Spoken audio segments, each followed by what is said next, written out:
4,900 টাকা থেকে 5,000 টাকার মতো ইনকাম করে প্রতি দৈনিক।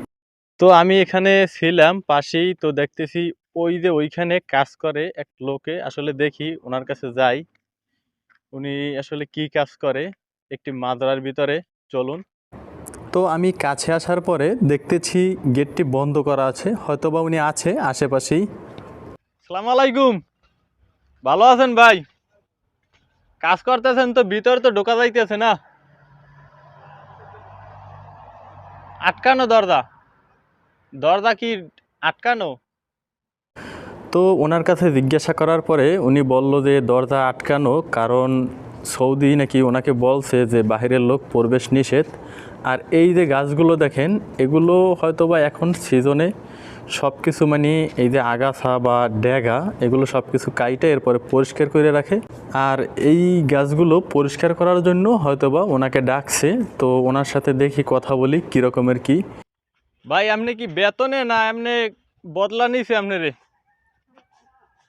বেতনে? ও এমনি দৈনিক হিসাবে না গাছ হিসাবে কাজ করেন? এক গাছে কত রিয়াল দেয়?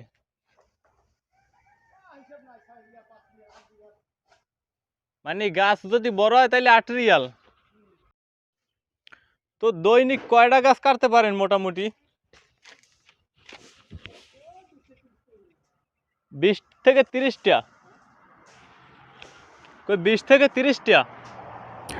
তো আসলে ওনার সাথে কথা বলার পরে উনি বলল যে প্রতি দৈনিক নাকি 20 থেকে 30টা গাছের মতো কাটতে পারে।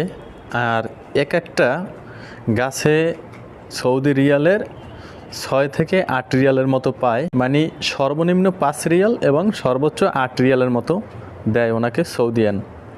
তো যদি অ্যাভারেজে 6 রিয়াল হিসাব করেন তাহলে হয়তোবা প্রতি দৈনিক বাংলার 190 থেকে 200 টাকার মতো আসে।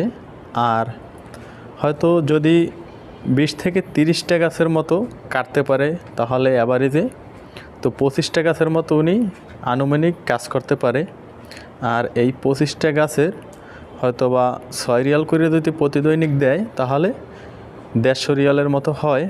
আর 150 রিয়াল যদি বাংলাদেশি টাকায় এখন বর্তমান রেটে হিসাব করেন তাহলে 4,900 টাকা থেকে 5,000 টাকার মতো ইনকাম করে প্রতি দৈনিক বাংলা টাকার। আর উনি হয়তোবা এখানে 4 থেকে 5 বছরের মতো কাজ করে, এরপরে এই রকমের যদি কোথাও কাজ পায় গিয়ে তারপরে কাজ করে। আর হয়তোবা প্রথমত আসার পরে অনেক কষ্ট করে, এরপরে হয়তো এই স্থানে উনি এসেছে। সৌদি আরবে এই ধরনের আসলে দেখেন বিভিন্ন জায়গায় বিভিন্ন রকমের মানুষ কাজ করে।